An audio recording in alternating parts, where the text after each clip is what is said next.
അതായത് നമ്മളൊരു foundation ready ആവണം. നമ്മളെ ഫൗണ്ടേഷൻ റെഡി ആവാതെ നമ്മൾ അതിൻ്റെ മുകളിലേക്ക് എന്ത് ബിൽഡ് ചെയ്താലും അത് നിലക്കില്ല. അപ്പോൾ ഞാൻ മനസ്സിലാക്കി നമ്മുടെ ഫൗണ്ടേഷനിൽ മിസ്റ്റേക്ക് പറ്റി ഫിനാൻസിലാണ്, നമ്മൾ അടിത്തറ. അപ്പോൾ ആ ഫിനാൻസ് ശരിയല്ലാതെ നമ്മുടെ കയ്യിലുള്ളത് എന്ത് നമ്മൾ അതിൻ്റെ മുകളിലേക്ക് ഉണ്ടാക്കിയാലും അത് ശരിയാവില്ല. അപ്പോൾ ഞങ്ങളുടെ ഭാഷയിൽ പറഞ്ഞാൽ അതിനൊരു ബർക്കത്ത് ഉണ്ടാവില്ല എന്നുള്ളൊരു വിശ്വാസം എനിക്ക് വല്ലാതെ വന്നു. അപ്പോൾ ഞാൻ ചെയ്തതെന്ന് വെച്ചാൽ എൻ്റെ കയ്യിലുള്ള കാറ്, ഞാൻ ഉപയോഗിക്കുന്ന പേന, നല്ല വില പിടിച്ച പേനയായിരുന്നു, എൻ്റെ വാച്ച്, മുഴുവൻ സാധനങ്ങളും ഞാൻ കമ്പനിക്ക് തിരിച്ചേൽപ്പിച്ചു. വീട് ഞാൻ നല്ല വീടായിരുന്നു, വലിയ വീടായിരുന്നു. വീട് ഞാൻ പൈസ കൊടുക്കാനുള്ള ആളുകൾക്ക് വീട് കൊടുക്കാനുള്ള ആൾക്ക് വീട് കൊടുത്തു. അവിടെ കുറച്ച് ഫർണിച്ചർ ഉണ്ടായിരുന്നു.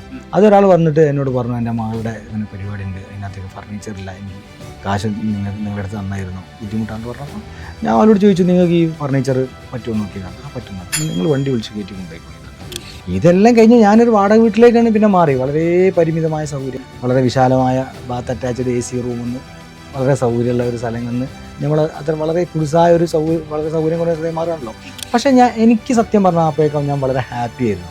കാര്യം എന്താ വെച്ച് കഴിഞ്ഞാൽ എനിക്ക് ചെയ്യാൻ പറ്റുന്നതിൻ്റെ എല്ലാം ഞാൻ ചെയ്യുന്നുണ്ട് ഈ വിഷയത്തിൽ. ഇനി എന്ത് സംഭവിച്ചാലും എന്ത് സംഗതി നടന്നാലും ശരി, നമ്മളതിലെന്തല്ല നിസ്സാരനാണ്, എന്നൊരു ആക്സിഡൻ്റാണ്.